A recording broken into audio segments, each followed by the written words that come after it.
3.2 शुरू करते हैं। तो देखो इसमें ये त्रिभुज दिया हुआ है पहले सवाल में, और इसके ये एक एक भुजाएं सीधी आगे बढ़ा दी थी, बहिष्कोण बन गए। 125 डिग्री बहिष्कोण है, ये 125 डिग्री भी बहिष्कोण है, ये एक्स भी बहिष्कोण है। तो एक्स का मान पूछा है, तो हम जानते कोई भी बहुभुज हो, चाहे वो त्रिभुज हो, चतुर्भुज हो, पंचभुज हो, बहिष्कोणों का योग 360 डिग्री होता है। तो हम क्या लिखेंगे, हम लिखेंगे एक्स ये बहिष्कोण प्लस 125 दूसरा बहिष्कोण प्लस 125 तीसरा बहिष्कोण, और इनका जोड़ कितना होता है 360 डिग्री। इसको हल कर लेंगे। देखो x तो यही रह जाएगा, और ये 125 और 125 250 उधर जाके घट जाएगा। इस प्रकार से x का मान कितना आ जाएगा 110 डिग्री आ जाएगा आंसर। इसी प्रकार ये इसका बी सवाल देखो, इसके भी सभी बहिष्कोणों का योग 360 होगा, लेकिन इसमें कुछ बहिष्कोण दिए नहीं, जैसे ये नहीं दिया, तो पहले इसको कैलकुलेट करेंगे, है ना। बस एक ही नहीं दिया, ये तो है ही इसका निशान 90 डिग्री का निशान, इसलिए 90 डिग्री है। हम अपनी मर्जी से इसको 90 डिग्री लिख लेंगे क्योंकि उसने 90 डिग्री का निशान दे दिया। यहां हम लिखेंगे कि कोण 1 बराबर 180 माइनस 90,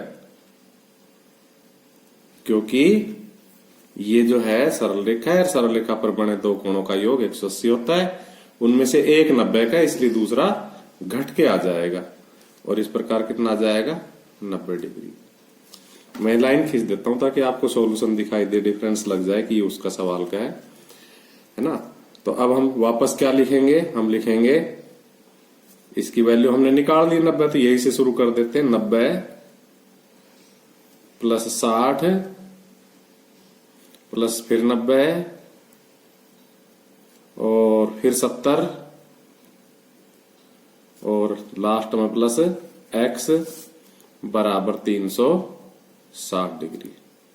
तो इस तरह से हम फिर समीकरण बन गई हमारी, हम इसको हल कर लेंगे। तो x बराबर क्या हो जाएगा 360 माइनस इन सबको जोड़ के उधर ले जाएंगे।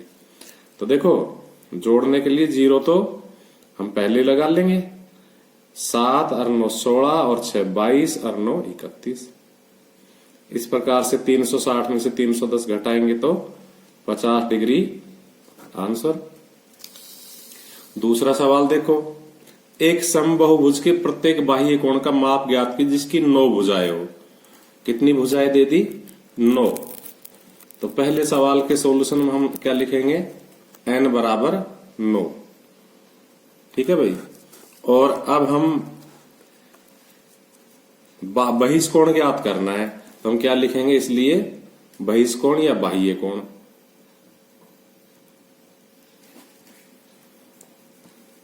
तो अभी अभी हम पहले सवाल में आपको बता रहे हैं कि सभी बाह्य कोणों का योग कितना होता है 360 डिग्री होता है। देखो हमने यहां यूज किया, फिर हमने यहां यूज किया, तो 360 डिग्री बाह्य कोणों का योग होता है।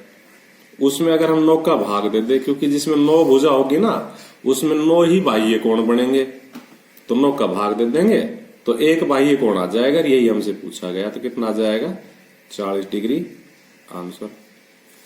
इसी प्रकार दूसरा सवाल है। दूसरा सवाल हमारा क्या है, n बराबर 15 लिखेंगे, इसलिए बाह्य कोण। तो इस बार 15 का भाग दे देंगे 360 में, क्योंकि उसमें 15 भुजा बनेगी तो 15 ही बाह्य कोण होंगे।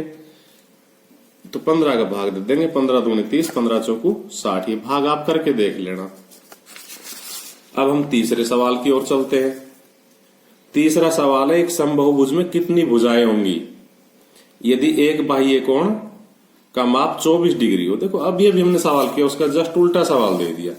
इसमें क्या दे दी थी भुजा, तो बाह्य कोण पूछ लिया था, उसमें बाह्य कोण दे दिया और 24 ही दिया है, भुजा पूछ ली, तो हमारा ऐसे इसी प्रकार से आंसर आ जाएगा 15।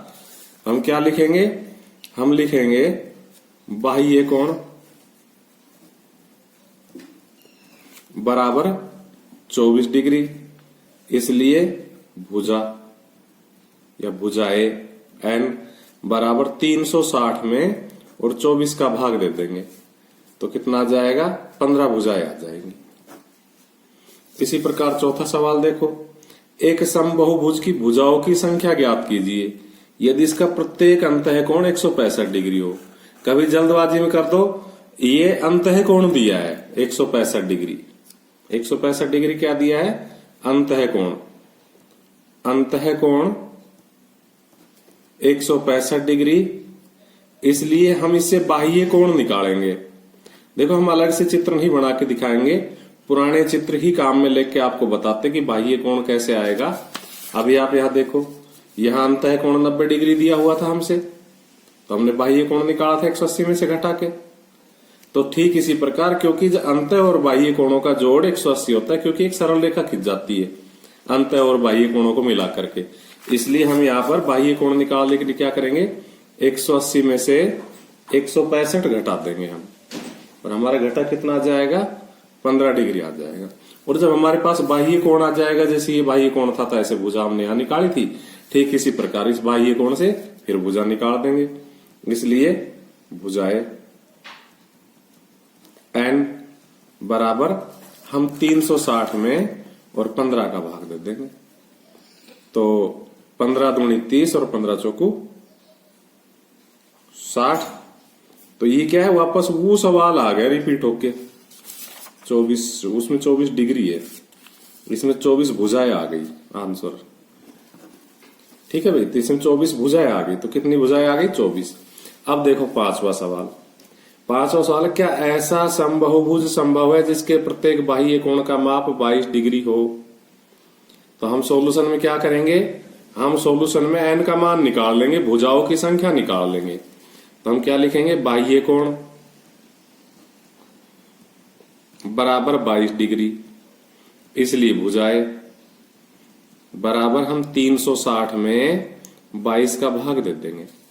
तो देखो मैं 22 का भाग दे रहा हूं, 22 से कम 22 कितना बचेगा, 14, 140 बनेगा, 22 6 की 132, 8 बचेगा बटा 22। यानी कि भुजाओं की संख्या किसी बहुभुज में पूरी पूरी होती है, प्राकृत संख्या होती है, भिन्न नहीं होती है ना। इस प्रकार से क्योंकि भुजाएं पूरी पूरी नहीं आई, इसलिए 22 डिग्री किसी समबाहुभुज का बाह्य कोण संभव नहीं है। क्या ऐसा समबाहुभुज संभव है? तो हम लिखेंगे नहीं, चूंकि भुजाओं की संख्या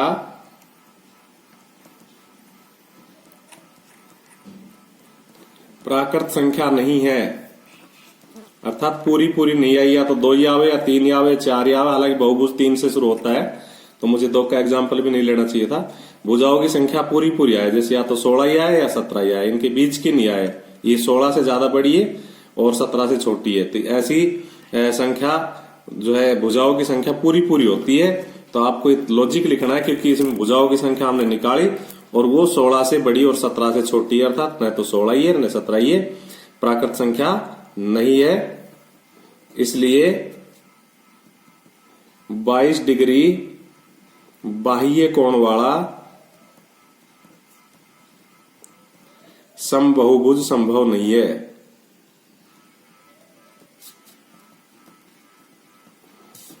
अब हम अगले सवाल की ओर चलते हैं, 5वें का बी सवाल।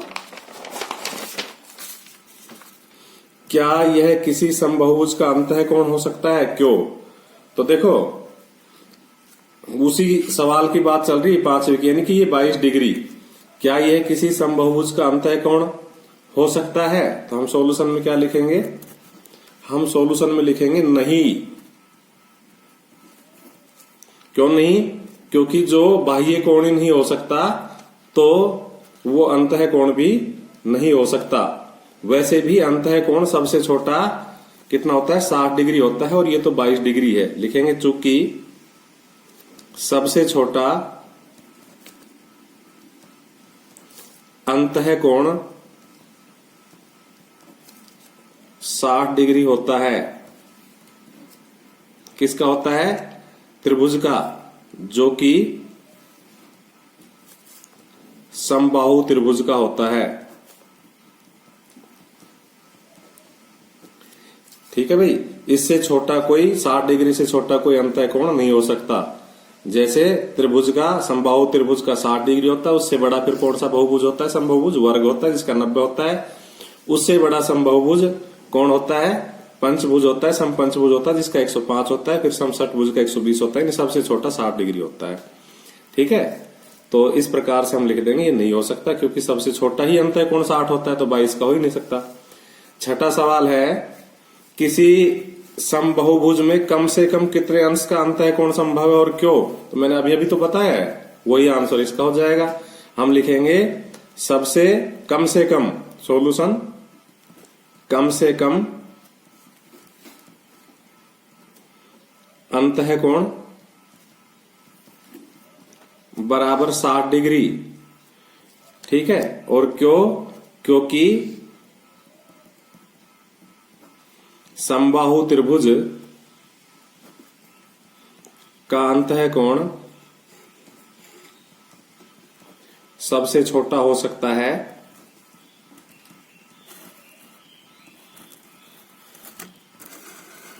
जो कि 60 डिग्री होता है। किसी समबाहुभुज में अधिक से अधिक कितने अंश का बाह्य कोण संभव है? तो देखो, जब सबसे छोटा अंतः कोण 60 डिग्री होगा तो इसका इस 60 डिग्री का बाह्य कोण कितना बनेगा? 120 डिग्री। तो वो सबसे बड़ा होगा, क्योंकि इससे बड़े बहुभुजों के अंतः कोण बढ़ जाएंगे तो बाह्य कोण घट जाएंगे। और ये आपने देखा भी जब हमने सवालों को शुरू किया तब उनमें ऐसा ही हुआ है। तो किसी समबाहुभुज में अधिक से अधिक कितने अंश का बाह्य कोण हो सकता है? तो हम क्या लिखेंगे? हम लिखेंगे 180 माइनस 60 बराबर 120 डिग्री। किसका? समबाहु त्रिभुज का बाह्य कोण सर्वाधिक होता है